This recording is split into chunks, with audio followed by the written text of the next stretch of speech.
D'abord, sans frontières, cette séquence avec aujourd'hui notre correspondant permanent à Londres, autrement dit Loïc Delabordé. Vous le savez peut-être, Theresa May devrait se rendre à Washington pour rencontrer le nouveau président américain, Theresa May, première ministre britannique. Alors, la question, est-ce qu'elle est décidée à faire des États-Unis le meilleur partenaire de la Grande-Bretagne au moment où justement le Royaume-Uni va bientôt quitter l'Europe? Ça, c'est la question. Et puis, est-ce que le style Theresa May est compatible avec le style Donald Trump? Ça, c'est l'autre question. Voici les réponses avec Loïc. Bonjour. Bonjour William. À ça, en matière de style, on ne peut pas faire plus opposé. Le style Donald Trump, on le connaît, pas la peine de revenir dessus. Le style Theresa May, c'est beaucoup plus classique. Il faut rappeler que la première ministre britannique est fille de pasteur, que c'est une fervente pratiquante de l'église anglicane. Son sport de prédilection, c'est la randonnée dans les Alpes suisses.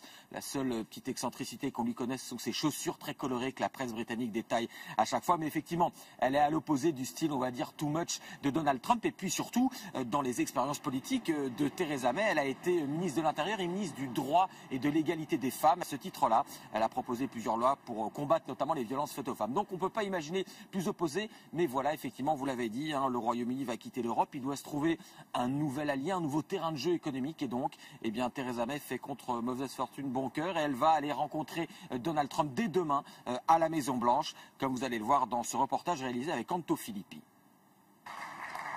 Pour elle, c'est une consécration et une petite revanche. Theresa May avait été vexée de n'être que la 10e chef de gouvernement appelée au téléphone par Donald Trump au lendemain de son élection. Elle sera finalement la première à être reçue demain à la Maison-Blanche. Un symbole diplomatique important pour la première ministre, mais un casse-tête éthique aussi.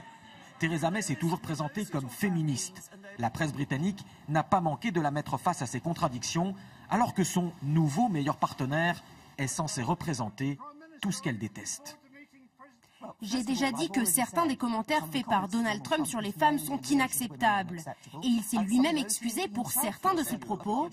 Mais lorsque je serai assise avec lui, le plus important symbole est le fait que je serai là en tant que femme première ministre du Royaume-Uni. Et s'il y a quelque chose que je trouve inacceptable, je n'aurai pas peur de le dire à Donald Trump. Et Theresa May sera attendue au tournant par beaucoup de Britanniques, ulcérés par les propos du nouveau président américain. Le week-end dernier, au même moment que la marche de protestation à Washington, ils étaient 100 000 en plein cœur de Londres à manifester. Nous sommes ici aujourd'hui car nous soutenons la majorité des Américains qui n'ont pas voté pour le racisme, qui n'ont pas voté pour le sexisme. Si les leaders du monde libre pensent qu'il est acceptable d'harceler sexuellement des femmes, quel message envoie-t-on au reste du monde? Ce n'est pas acceptable.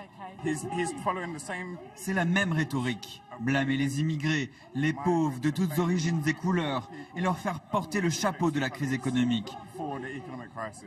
Theresa May fait pareil ici. C'est dégoûtant. L'immigration cause des problèmes. C'est effectivement l'une des doctrines défendues par le nouveau locataire de la Maison-Blanche.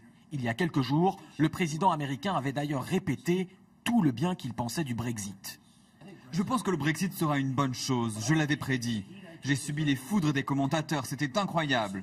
Les gens ne veulent pas que d'autres personnes viennent chez eux et détruisent leur pays. Donald Trump et Theresa May pourront au moins se retrouver sur les questions politiques et économiques. Les partisans du Brexit estiment qu'un accord commercial entre l'Amérique et le Royaume-Uni peut être signé en 3 mois.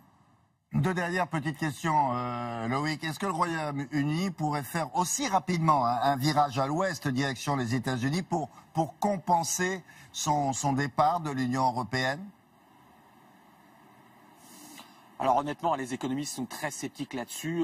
3 mois, 90 jours pour signer un accord commercial, tous les économistes disent que c'est quasiment impossible. En plus, il faut attendre que le Royaume-Uni ait effectivement quitté l'Union européenne, ce qui prendra, comme vous le savez, au moins 2 ans après le déclenchement de l'article 50. Après, techniquement, théoriquement, c'est possible de signer un accord commercial. Encore une fois, les États-Unis ont dit que ce serait forcément à leur avantage, America First, donc ce ne sera pas forcément à l'avantage du Royaume-Uni. Mais surtout, actuellement, le Royaume-Uni a 44%, près de la moitié de ses échanges commerciaux avec l'Europe, et seulement 17% avec les États-Unis. Et pour permuter ces deux chiffres, pour faire de sa partie américaine 50%, la moitié de son économie, eh bien, le Royaume-Uni va quand même mettre beaucoup de temps et l'opinion publique sera peut-être un petit peu impatiente. Alors une question de sémantique pour terminer. Aux États-Unis, en Grande-Bretagne, la fonction de Mme May, c'est Prime Minister. Et nous, en France, on a traduit par la première ministre. Mais est-ce que les Anglais ont traduit ça, ont féminisé la fonction? Alors effectivement, non, ils n'ont pas traduit ça, parce que comme vous l'avez dit, hein, c'est The Prime Minister, le Premier ministre, mais sans qu'il y ait de distinction de genre. Et puis effectivement, vous avez tout à fait raison, quand vous le voyez dans les colloques officiels ou tout simplement dans le protocole, eh bien, on ne dit pas Madame Prime Minister ou The Prime Minister, on dit tout simplement Prime Minister, veuillez entrer, Prime Minister, Prime Minister. Voilà. Donc comme ça, il n'y a pas d'article et c'est plus simple pour tout le monde. Voilà. Et les Français, eux, ont traduit. Merci beaucoup. À bientôt.